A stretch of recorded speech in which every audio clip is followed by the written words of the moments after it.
આજે હું બનાવવાની છું કંકોડાનું શાક, અથવા તો આને કંટોલા પણ કહેવાય છે.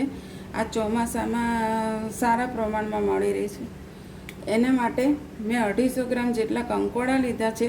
એને મેં પહેલાંથી જ સારી રીતે ધોઈને આ રીતે સુધારી લીધા છે. લાંબા પીસ કરવા હોય તો લાંબા પણ કરવાના. હવે આપણે એનું શાક બનાવી લઈશું.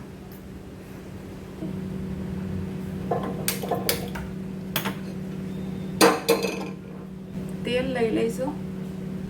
આપણે આને તાસણામાં પણ બનાવી શકાય. તેલ આવી ગયું છે.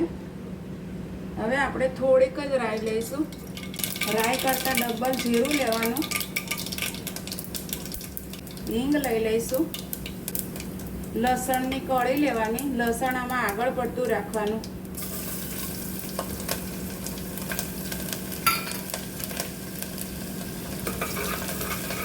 થોડુંક લસણને ક્રન્ચી થવા દેવાનું. લસણ થોડું ક્રન્ચી થઈ ગયું છે. હવે આપણે આની અંદર હળદર એડ કરી દઈશું.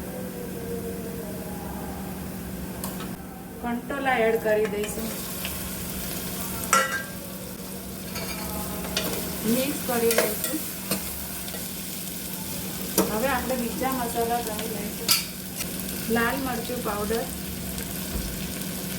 અડધી ચમચી ધાણા જીરું, સ્વાદ પ્રમાણે મીઠું, ગરમ મસાલો એડ કરી દઈશું. થોડી ખાંડ એડ કરી દઈશું. આપણે આની અંદર કોઈ વધારે મસાલો નથી કરવાના. આટલા મસાલાથી જ આ શાકનો સ્વાદ બહુ જ સરસ આવે છે. ટમેટું નાખવું હોય તો નાખવાનું, પણ એમનામાં જ આ સરસ લાગે છે. થોડોક મસાલાને ચડવા દેવાના.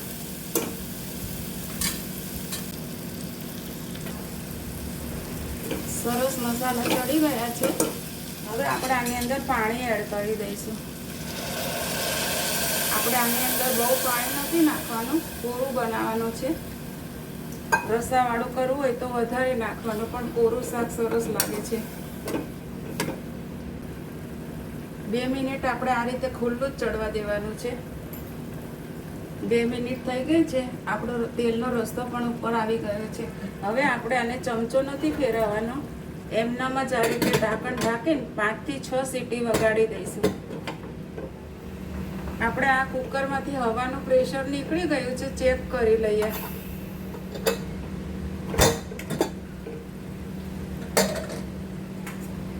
આપણું શાક એકદમ સરસ બનીને તૈયાર થઈ ગયું છે.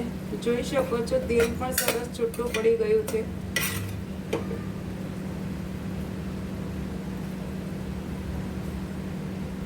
હવે આપણે આને સર્વ કરી લઈશું.